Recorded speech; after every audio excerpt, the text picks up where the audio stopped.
Bonjour à toutes et à tous, et merci d'être venus affronter ce dernier créneau. J'espère que tout s'est bien passé. Alors là, on dirait pas, mais je suis en train de meubler parce que, en fait, on voit qu'il y a le nom de Lise, mais je ne l'ai pas vu. Peut-être abandonné. Ah non, Lise, mais qu'est-ce que tu fais là-bas dans ton coin? Salut Jean-Phi. J'avais 5 minutes de libre un petit peu là, entre deux confs là. Je reprenais un petit projet qui date un peu, il faut dire. Ok, un des fameux side projects comme on peut avoir, mais bon, du coup, vu qu'on en parle, tu peux venir montrer un peu ce que c'est, cette appli Ouais, j'arrive, je te montre. Vas-y, j'ai hâte de voir ça.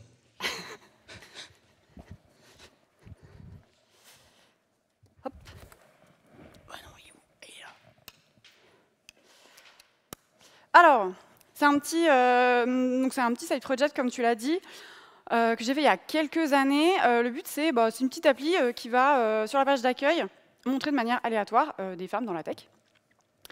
Donc ça c'est la page random, et ensuite il y a la page all qui va tout simplement les lister. On peut trier, on peut chercher, voilà. Ok, truc vraiment sympa. Et d'un point de vue tech, qu'est-ce qui se cache là-dessous? Alors tiens, je te montre le package.json, Ouais. c'est du Angular. Ouais.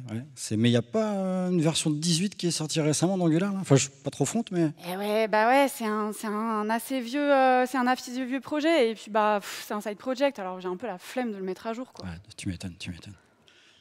Alors, ce qu'on vient de vous montrer là, si je ne me trompe pas de sens, hop, c'est pas une fiction. Je pense que peut-être d'entre vous, vous avez déjà vécu ce sentiment. Mais voilà, c'est un fait, et on est les premiers concernés.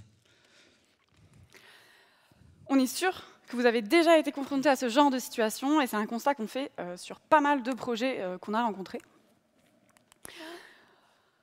Du coup, dans ce genre de projet, on a besoin de mettre à jour nos dépendances. Pourquoi tu dis besoin? Parce que là, ton projet a l'air de plutôt bien marcher quand même. Alors, pour plusieurs raisons.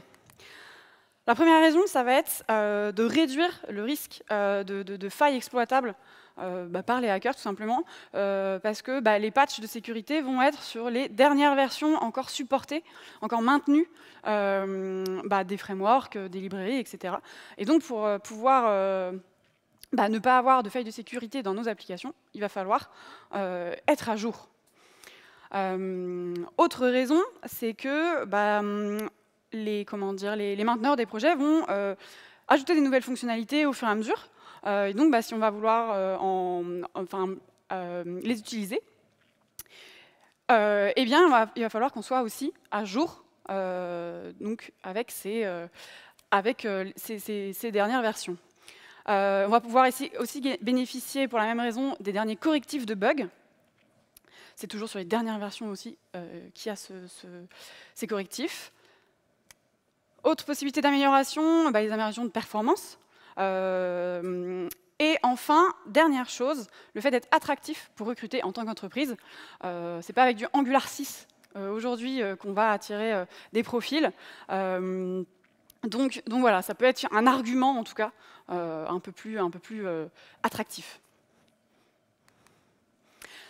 Mais c'est douloureux, c'est une tâche qui est fastidieuse, c'est une tâche qui est ingrate, on fait toujours la même chose, c'est rébarbatif, d'autant plus par exemple dans des architectures microservices, où on va multiplier le nombre de composants et on est sur la même techno, donc on va faire N fois la même montée de version. Voilà, c'est un petit peu chiant, il faut dire. Et donc, aussi dans ces projets-là, on va avoir beaucoup de dépendances à mettre à jour, notamment par exemple avec NPM, le nombre médian pour NPM, c'est 683 dépendances transitives. Donc transitives, c'est-à-dire les dépendances directes et les dépendances de vos dépendances. Ça fait un sacré nombre, et donc ça fait autant de versions à mettre à jour. Autant de paquets à mettre à jour, plutôt. Et donc plus on a de dépendances, plus on a de suivi à faire de ces dépendances, plus il va falloir aller chercher l'info de quelles sont les versions disponibles, quels impacts ils ont, positifs, négatifs, il peut y avoir des introductions de bugs, etc. Donc il va falloir changer du code, etc. Voilà, c'est vraiment un boulot à part entière, quoi. Et puis parfois aussi, les montées de versions sont dépendantes entre elles.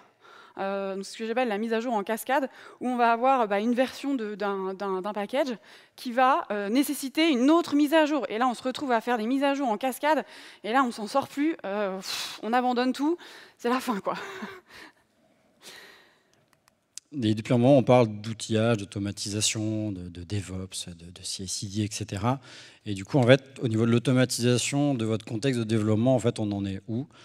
Pour le moment, en fait, il y a quand même pas mal de choses qui se font, et notamment 2 outils dans ce périmètre-là, c'est Dependabot et Renovate. Je ne sais pas si vous connaissez. Dependabot, ça avait été racheté par GitHub, donc là, du coup, ça fait partie de Microsoft. Et Renovate fait partie d'une entreprise qui s'appelle Mainz, M-N-D, et qui ont 2 objectifs assez, enfin, qui sont communs, hein, c'est littéralement les mêmes objectifs, c'est de mettre à jour les dépenses de votre projet, sous-entendu à votre place, et surtout aussi vous rendre l'information des futures mises à jour qui sont proposées. Ok, mais si on est rigoureux, on n'a pas besoin de tout ça, du coup, non? Alors, si on a un seul projet, effectivement, on peut peut-être s'en sortir. Mais généralement, des projets, on en a quand même pas mal. Je suis sûr que tu as plein de side projects. On peut avoir tous les projets aussi open source sur lesquels vous pouvez contribuer ou maintenir. Des projets d'entreprise. Nous, à Zenica, on a plein de projets en interne. Et après, dans les contextes clients, on a aussi des projets. Donc, si jamais on s'amuse à vouloir surveiller tous ces projets-là, je vous souhaite bon courage. Ces outils vont permettre en fait de déjà se focaliser sur le développement. Hein. Clairement, ce genre d'actions qui ne sont pas les choses les plus sympas à faire, on va dire, vont être faites automatiquement. Donc vous allez pouvoir vous focuser sur votre application, apporter de la valeur à votre projet et du coup gagner du temps aussi. Pourquoi? Parce que là, l'information va arriver à vous. Ce n'est pas vous qui allez chercher sur chacune des dépendances de vos projets si une nouvelle version est disponible. C'est plutôt ces outils-là qui vont vous ramener l'information. Donc, c'est quelque chose qui sont assez intéressantes. Et pour le coup aussi, la réactivité va être plus importante. Si une faille de sécurité tombe sur une dépendance, le patch va vous arriver. Vous n'avez pas besoin d'aller chercher et de faire de la veille dans tous les sens pour voir si une faille de sécurité apparaît sur l'une de vos dépendances. Le principe de ces outils est assez simple, entre guillemets. En fait, il va aller scanner votre projet, vérifier un peu ce qui se passe dans votre projet, quelle est la typologie de votre projet, est-ce que c'est du front, du back. Donc, par exemple, là, un projet front, comme on voyait tout à l'heure, on va aller sniffer le package.json. Et à partir de là, on va aller vérifier la disponibilité d'une nouvelle version sur les différents catalogues qu'on peut avoir. Donc, le registre NPM, Maven, Docker Hub, etc., parce qu'au final, il y en a énormément. On ne va pas tous les lister là. Et l'outil va vous ouvrir directement des pull requests ou des merge requests, donc des PR ou des MR, GitHub versus GitLab, qui vont contenir en fait ces informations. Donc à partir de là, c'est quelque chose qui va être assez sympa. Alors, comment est-ce que tout ça, ça se met en place? Alors, on a 2 outils principaux, comme l'a dit Jean-Phi. Le premier, donc, c'est Dependabot. Alors ça s'écrit, donc, le fichier qu'on utilise, c'est le dependabot.yaml. On va définir l'écosystème utilisé, donc ici npm, le directory où on est, donc ici / on prend tout, et la manière à laquelle on va exécuter Dependabot, et ici donc c'est toutes les semaines. Deuxième outil, Renovate. Là, ça se passe dans un fichier qui s'appelle renovate.json, où on va étendre d'une configuration recommandée. On y reviendra. Alors là, on n'a pas encore parlé d'automatisation, mais il y en a, je vous rassure, c'est pour ça qu'on en parle. Alors, on va faire un petit aparté côté GitHub, comment ça va fonctionner. Les personnes qui utilisent Dependabot, j'ai dit tout à l'heure, c'est un projet qui du coup appartient à GitHub. Donc l'intégration se fait dans votre projet, dans les settings de votre projet. En fait, vous voyez qu'il y a 3 actions qui sont assez retrouvables facilement. Si jamais vous voulez faire du Dependabot sur GitLab, ça existe. On a mis le lien en bas à gauche, mais derrière, c'est un projet open source qui n'est pas porté ni par GitHub, ni par GitLab. Donc c'est un projet vraiment temporaire qu'on n'a pas testé du tout.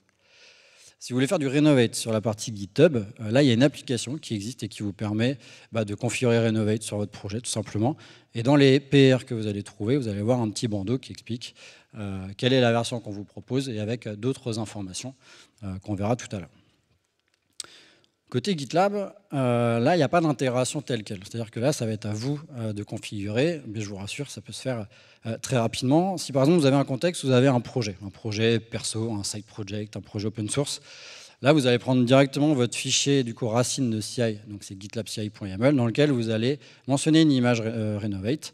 Et à partir de là, Renovate va pouvoir tourner avec la CI.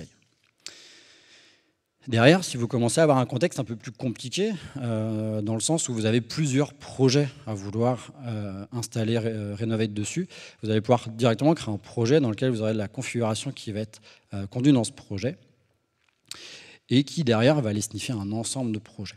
Ça, c'est également possible. Et comment on va configurer ça? En fait, on peut soit utiliser une image Docker aussi, si jamais vous voulez faire tourner sur votre infra chez vous, sur des clusters à droite ou à gauche.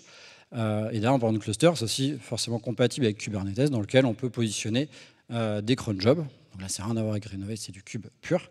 Mais dans ce cas-là, vous allez avoir votre instance Renovate qui va tourner quand vous le voulez, etc.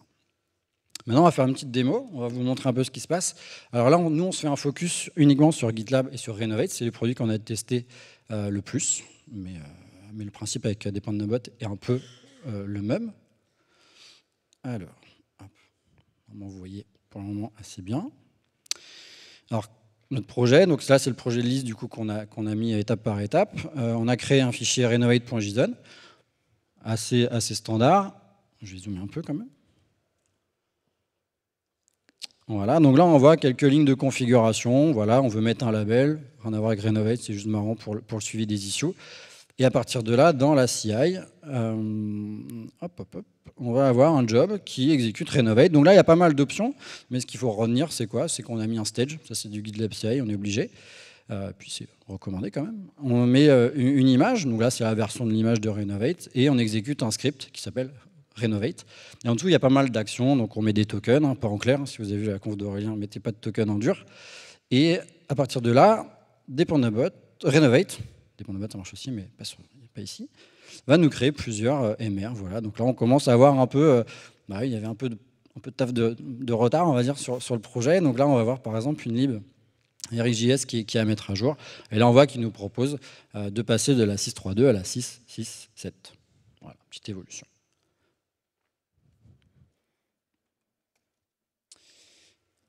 Pour la question pricing, du coup, alors là, ce qu'on a montré, côté GitHub, l'intégration elle est quand même gratuite. Côté Renovate, il y a une version gratuite qui est disponible. Nous, dans nos contextes avec Lise, on n'utilise que la version gratuite, mais il y a une version payante qui permet de faire pas mal de choses. Il y a pas mal de formules. Je ne les ai pas mises parce que du coup, on les connaît pas. Mais en tout cas, ça permet de faire plus de choses. Et là, on sort un peu de notre périmètre de confiance. Alors, OK. Pour l'instant, on a une configuration de base qu'on a automatisée. Et si on la customisait un petit peu, cette config?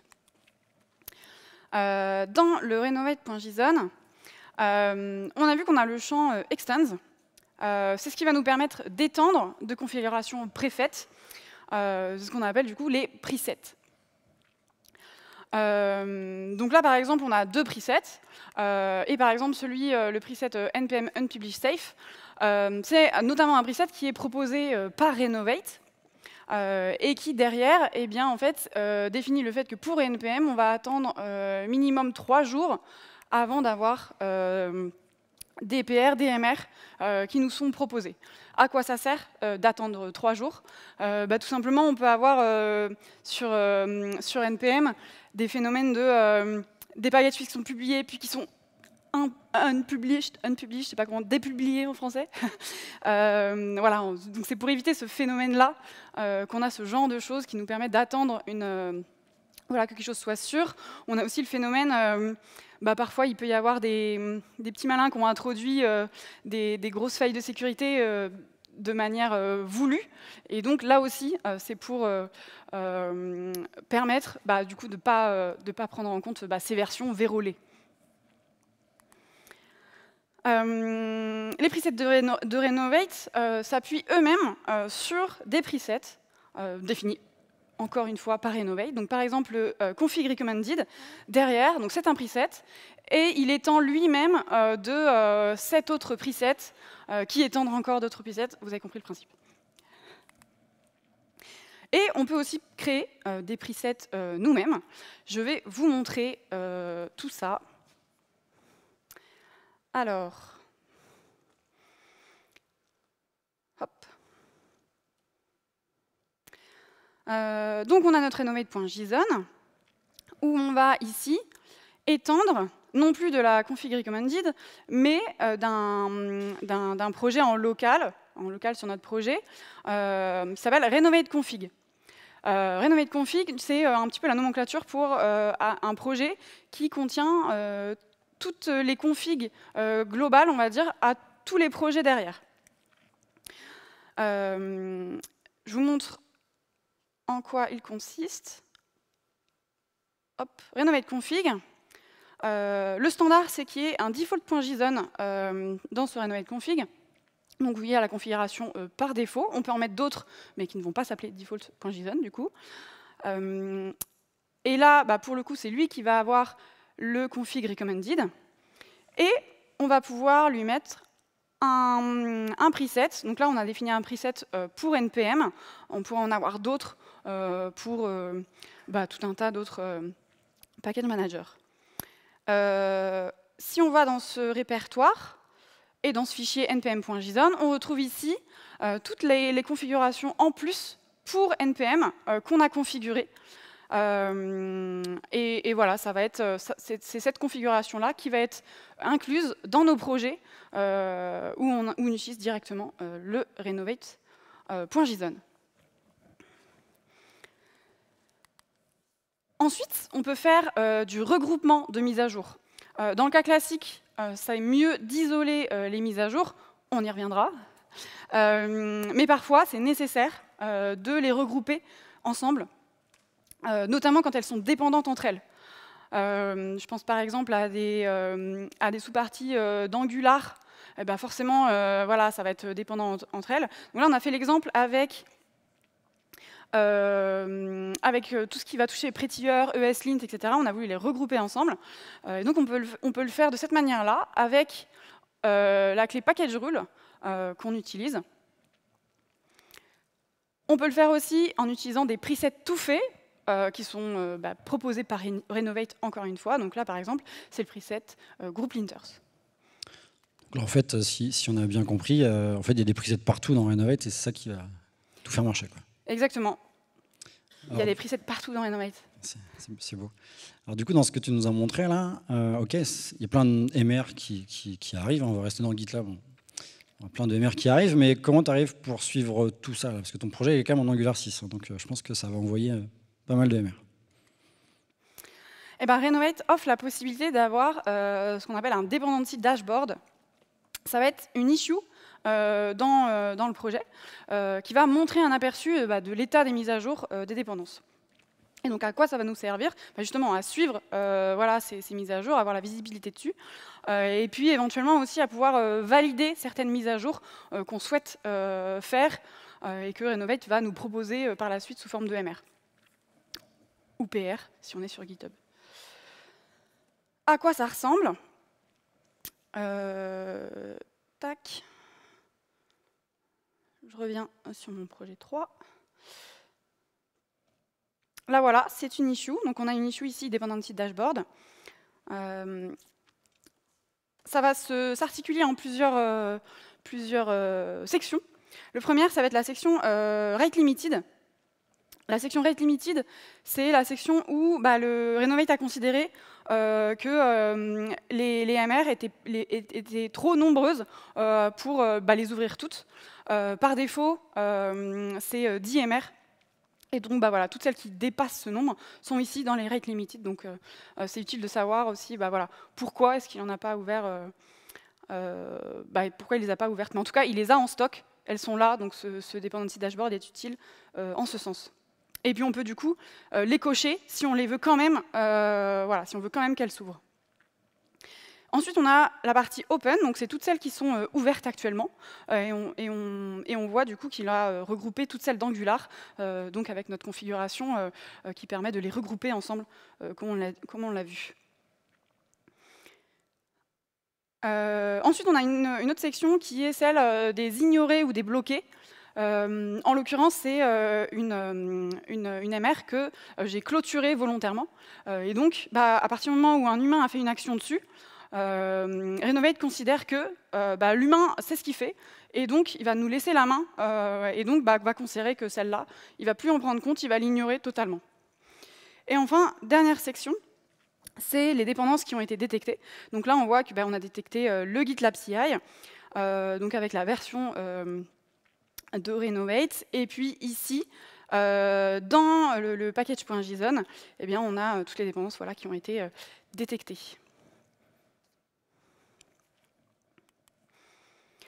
Alors, ce dependency dashboard, on va pouvoir l'activer de manière manuelle, donc avec la propriété dependency dashboard true, ou bien avec un preset. Alors ça m'étonne pas du tout.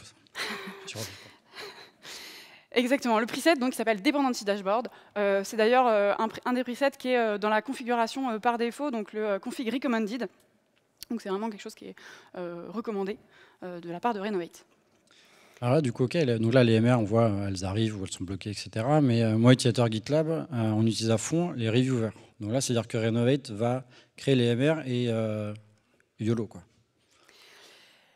Eh ben, on va pouvoir assigner des personnes, des équipes à des MR, à des PR, Renovate, avec donc, la propriété assignees. Donc ici, on a assigné un groupe directement. Donc c'est un groupe GitLab. C'est possible de faire la même chose sur GitHub. C'est tout à fait possible.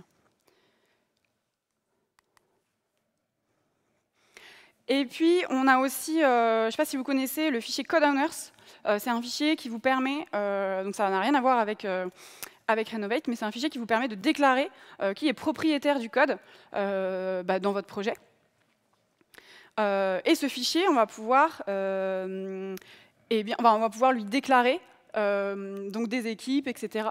Et ça va être donc les personnes qui vont être entre guillemets responsables, c'est les mieux placées pour revoir des pull requests, des merge requests, et donc les approuver si besoin. Et du coup là, on ne peut pas faire quelque chose avec ce fichier Eh bien si, justement. C'est possible de récupérer ce qui est mis dans ce fichier codeowners avec la propriété assignees from codeowners. Donc il va récupérer, selon les fichiers qui ont été modifiés, il va être capable d'assigner directement les MR, les PR aux bonnes personnes, au bon groupe. Donc là, je suis sûr que là, on vous a donné envie d'installer ces outils. Du coup, le talk n'est pas fini, loin de là. On veut donner quand même quelques recommandations suite à nos expériences perso, open source ou chez notre client actuellement chez Nickel. Parce que ça peut mal se passer aussi. Premier point, c'est que du coup là, on est d'accord qu'on peut dire à Renovate de sniffer tous les projets de votre organisation GitLab ou GitHub. Attention, ça risque de chauffer un petit peu. Vous risquez d'avoir beaucoup de PR ou de MR qui vont arriver. Là, l'idée, c'est vraiment d'être capable de prioriser en fait le traitement de ces MR pour soit prendre forcément les mises à jour qui sont assez critiques ou qui en bloquent d'autres. Quand même quelque chose qui est assez compréhensible, mais il faut le savoir. Certains nous ont remonté qu'ils avaient été surpris du nombre de MR qui arrivaient sur leur projet. Derrière, on peut aussi limiter. Tout à l'heure, Lise elle a expliqué que le nombre par défaut, c'est 10. Si jamais on trouve dans son organisation, c'est trop, on peut aussi le réduire. On peut l'augmenter, mais on ne recommande pas trop quand même.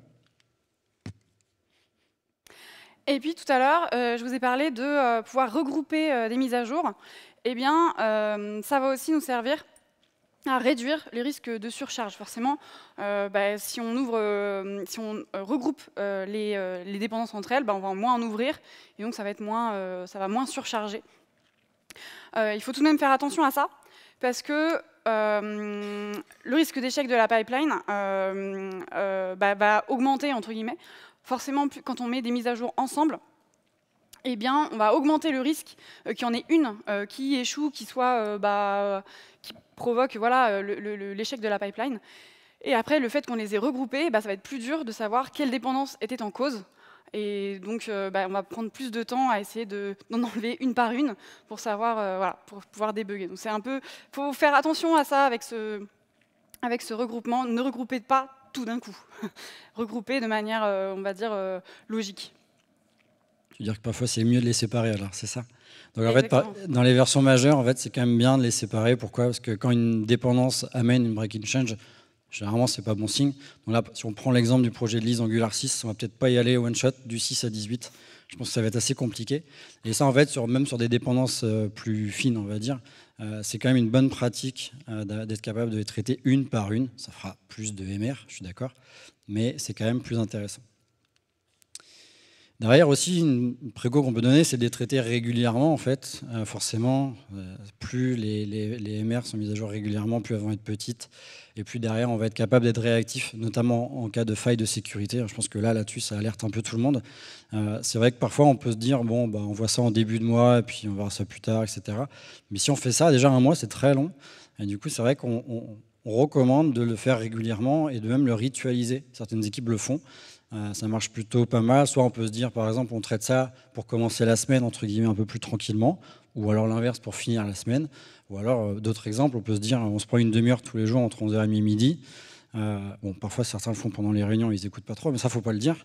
Mais voilà, en fait, il faut que chaque équipe soit capable de trouver son rythme qui lui convienne le mieux et pour justement traiter ce flow qui, je le rappelle, au début, il va y en avoir beaucoup.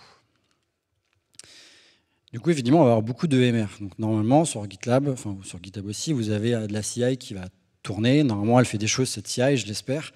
Va vérifier, on a vu tout à l'heure pas mal d'exemples dans ces 2 jours de conférence.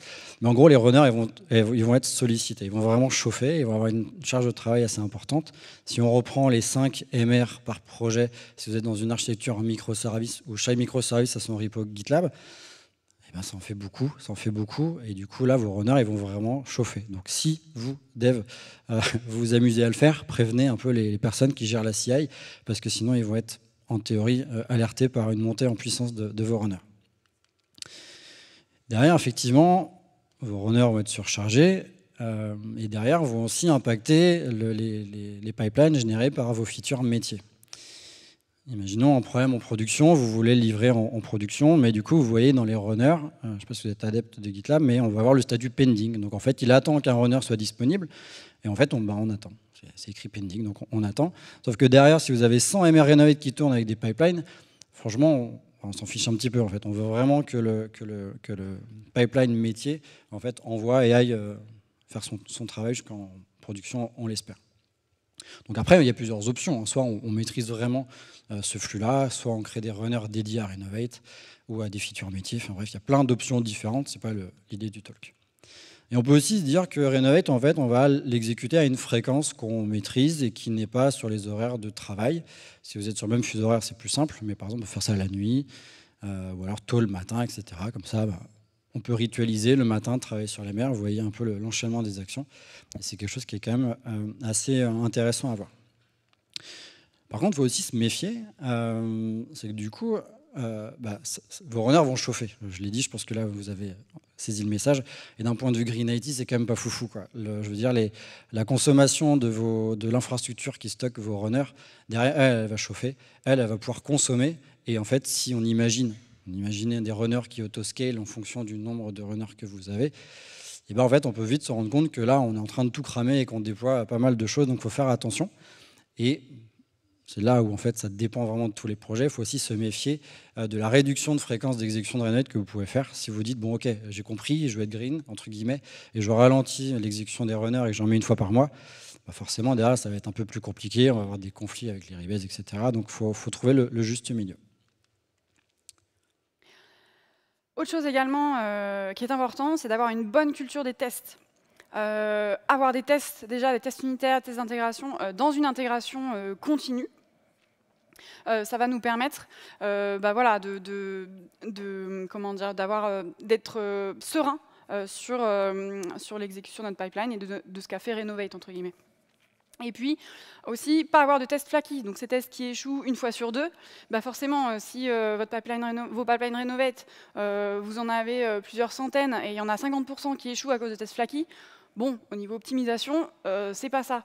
Donc, réduisez vos tests flaky, corrigez-les, votre pipeline vous remerciera. La bonne culture de test aussi, donc je disais, c'est d'avoir confiance en les tests, d'être serein quand on merge, sans craindre d'avoir cassé quelque chose avec Renovate. Concernant justement l'aspect mise en place de Renovate, ils ont mis à disposition un validateur, un linter, comme on veut, qui permet vraiment de vérifier que la configuration elle est correcte. Donc ça, voilà, c'est pas compliqué à mettre en place, c'est la commande qu'on a positionnée là. À partir de là, ça nous permet d'éviter des petites erreurs, et franchement, c'est quand même bien de l'avoir. parce que même quand on traîne dedans depuis plusieurs mois, en fait, on se rend compte qu'on fait quand même des petites erreurs et toujours des petits trucs qui arrivent. On l'a mis en CI de notre Renovate config, justement pour à chaque nouvelle PR, à chaque nouvelle MR. C'est la commande qui va tourner pour s'assurer que la config est toujours valide. Et une fois que la config elle est valide, en fait, on peut utiliser un dry run, donc qui est assez fréquent maintenant dans différents outils, surtout en CLI. Derrière, le dry run donc, va simuler l'exécution de Renovate, donc entre guillemets, ne va pas créer toutes les MR. Et c'est assez pratique quand on essaie de mettre en place des configurations, des regroupements, parce que si on imagine vouloir regrouper et qu'on se trompe pour une raison X ou Y, qu'on se retrouve avec des MR qui ne sont pas regroupés, ça fait du bruit, ça peut alerter, ça peut popper dans des Slack, etc. Donc voilà, dry run, il faut le cocher. Et à partir de là, dans les logs, on retrouve quand même pas mal d'informations qui vont, c'est des logs en fait, donc on va retrouver, voir un peu de la configuration, ce qu'elle va nous donner. Donc si on cumule le dry run avec les logs, on va être sûr que quand on enlève ce mode dry run, en fait, l'attendu, ce qui va être produit va vraiment être ce qui est attendu, donc c'est vraiment quelque chose qui est assez sympa. Et à partir de là, on peut voir aussi quels sont les fichiers, comme vous voyez tout à l'heure, les presets qui sont utilisés. Sous-entendu, si on se plante de fichiers, on va vite le voir que les MR ne correspondent pas à ce qu'on veut, donc c'est vraiment quelque chose qui est très, très intéressant. Alors ok, j'ai compris. Il faut faire attention à la surcharge, faciliter les montées de version, il faut faire attention à la conso, il faut avoir une culture de test, il faut être capable de tester et débugger Renovate. En parlant de test, est-ce qu'on ne pourrait pas s'appuyer dessus pour aller encore plus loin? Ok, de quoi tu penses? Je pense à de l'auto-merge. En gros, l'auto-merge, ça consiste à directement merger nos PR, nos MR, sous réserve que la pipeline soit OK. En fait, ce qu'il faut bien comprendre derrière ça, c'est que la plus-value humaine, quand on a des MR, des PR Renovate qui sont créés et on appuie juste sans rien checker, on appuie juste sur merger, la plus-value humaine, elle est 0 en fait. On perd juste notre temps à aller dessus, merger. Ça se passe pourquoi? Parce qu'on a confiance en nos tests. C'est pour ça que la culture de test, c'est extrêmement important. Et donc là, voilà, on va s'appuyer un max sur nos tests. Parfois, la pipeline va être rouge, et là, on ne va pas merger. Et c'est plutôt normal, par exemple, sur des versions majeures, donc qui sont censées être breaking, si on prend la sémantique, enfin le SEM vert, sémantique versionning. Eh bien, ça va bloquer l'auto-merge, et donc c'est plutôt sain que ça se passe comme ça. Alors, cet auto-merge, on peut le configurer nous-mêmes. Avec des presets, je suis sûr? Exactement. Je compris. Donc nous-mêmes ou avec des presets, comme Jean-Phi l'a très bien compris. Donc on a un certain nombre de choses qui vont être mises par défaut. Donc le preset, il s'appelle Auto-Merge Patch.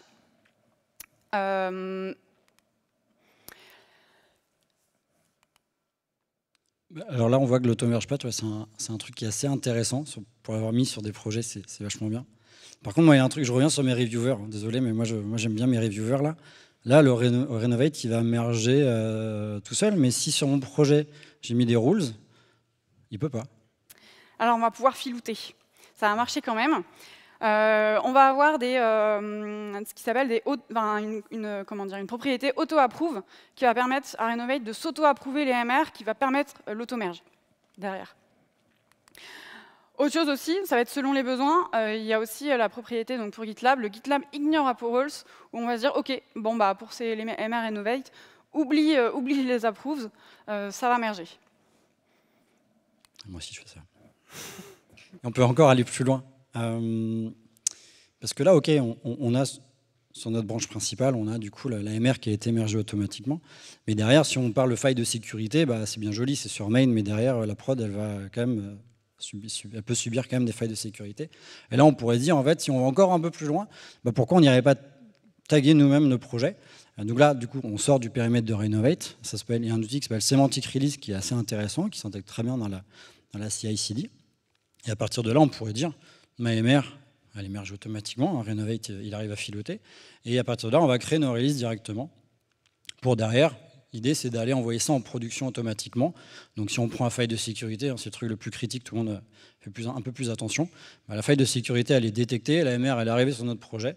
Ça va merger, ça va créer un tag automatiquement et ça va jusqu'en prod. Et c'est quand même sympa parce qu'on n'a pas fait grand-chose. Et moi, ça, j'aime bien. Donc si on vous montre un peu tout ça. Donc ce projet-là, du coup, j'y arrive, il a du coup un joli preset, qui est juste là, l'auto-merge patch. Donc derrière, après, on a d'autres attributs qui permettent de voir si on fait du squash ou pas, mais ça, c'est la configuration de GitLab, tout simplement. Donc là, à partir de là, on va avoir nos MR. OK, il y en a encore un petit peu. Hein. On y arrive au bout, mais il en reste encore. Par contre, on voit que notre lib RxJS de tout à l'heure, là, en fait, on voit que là, elle a été auto-mergée. Donc ça, c'est cool. C'est-à-dire que là, vraiment, Renovate, il a fait son boulot. Bon, je troll un petit peu, mais elle n'a pas été émergée par moi. Ça, c'est parce que dans la configuration de Renovate, il y a mon token. Donc si jamais vous allez voir le projet après et que vous voyez mon nom, c'était pas du bluff. Ça marche vraiment et c'est très pratique. Après, vous pouvez créer un user, Renovate bot, etc., qui va avoir son propre token et ses propres configurations. Mais voilà, c'est bien Renovate qui a émergé. C'est même recommandé d'avoir un token dédié. Après, ça me fait un joli graphe GitHub ou GitLab avec plein d'actions, c'est cool. Et derrière, là, quand on remonte du coup ce pipeline-là, là, on a voulu faire une grosse mise à jour d'Angular. Ça sentait pas bon quand même. Et là, du coup, les tests, ils ont fail. Donc là, du coup, l'AMR, elle est toujours en cours. Et heureusement, sinon, ça serait quand même très compliqué. Et là, en fait, on voit sur le projet que, effectivement, bon, il y a eu des pipelines qui ont tourné. Hein, on va pas les regarder un par un. Mais on voit que notre branche main, elle a reçu une AMR qui a été clôturée. Et à partir de là, il y a eu un tag qui a été créé automatiquement, du coup, par notre CI. Donc ça, c'est vraiment la configuration de CI. Hein. C'est pas Renovate qui fait tout ça, hein, je me répète. Et à partir de là, ce qu'on a fait, on va aller voir nos releases. Donc là, nos releases sont alimentées automatiquement. On voit qu'on a, c'est mise à jour de RxJS. Hein. C'est pas un fixe critique, mais on a quand même décidé d'envoyer ça en production. Et là, du coup, dans notre projet, on utilise du coup du Cloud Run côté GCP, qui du coup déploie notre microservice sur ce produit-là. Et on voit que en fait, tous toutes nos releases ont été envoyées en production. Et du coup, bon là, le cluster il est éteint, mais si on ouvre, on verrait vraiment l'application de Lise qui serait déployée, etc., avec toutes ces versions. Donc c'est quelque chose qui est quand même très sympa.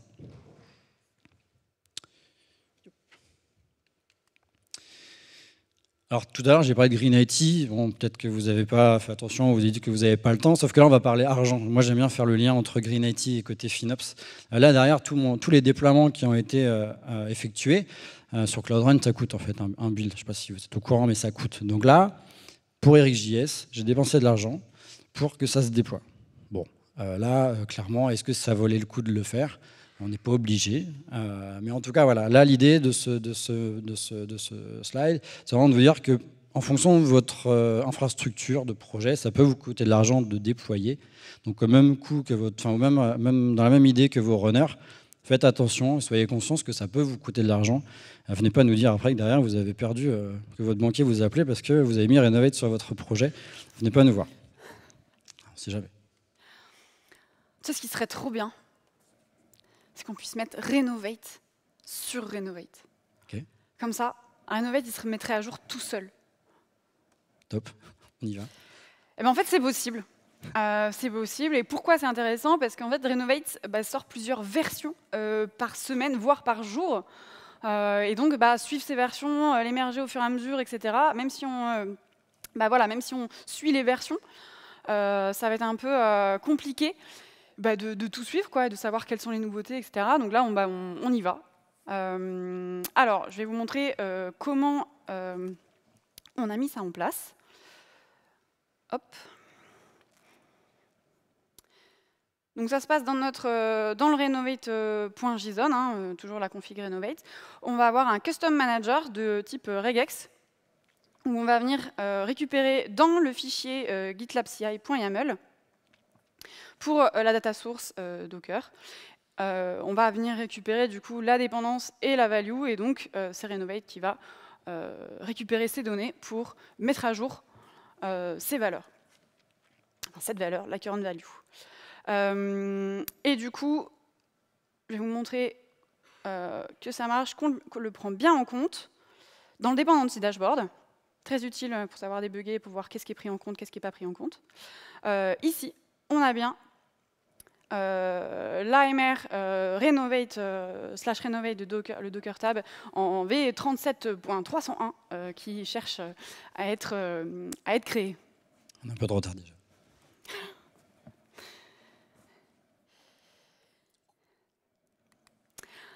Et puis aussi, Renovate est capable de mettre à jour sa propre configuration. Vous savez, le Renovate.json, là, parfois, il y a des propriétés qui vont être dépréciées en faveur d'un autre. Et donc, Renovate va être capable d'ouvrir une PR, d'ouvrir une MR pour migrer ce nouveau champ, migrer voilà, à la nouvelle manière de faire. Et donc ça se fait avec le champ config migration. Hop là, je reviens ici. Si on va dans le renovate.json toujours, on a ici le config migration true qui lui dit bah, vas-y, migre-moi la config de Renovate. Et on va voir dans les merge requests qu'il a bien créé une MR, migrate renovate config. Et donc voilà, il est capable de se migrer tout seul, quoi. Ça, c'est vraiment beau. Donc là, on a installé Renovate. On a dit, OK, tu fais plein de choses sympas, mais mets-toi aussi à jour. C'est quand même magique. La boucle, on peut dire qu'elle est bouclée. Exactement. C'est beau. Merci de votre attention. Je m'appelle Lise Kennel. Je suis consultante développeuse web chez Zenica. Je suis également Women Techmaker Ambassador. Moi, c'est Jean-Philippe Baconnet. Je suis aussi consultant à Zenica à Nantes. Et pour nous, ce talk, c'était voilà, l'occasion de vous montrer un peu ce qu'on a expérimenté sur différents projets. Je le rappelle, chez notre client Nickel, aussi en open source chez Zenica. Si jamais vous avez des retours ou des trucs qu'on a ratés, qu'on n'aurait pas vus et qui sont vachement intéressants, on est preneur de retours, de feedback aussi sur la presse. Et puis, merci de votre attention. Et vous avez les slides.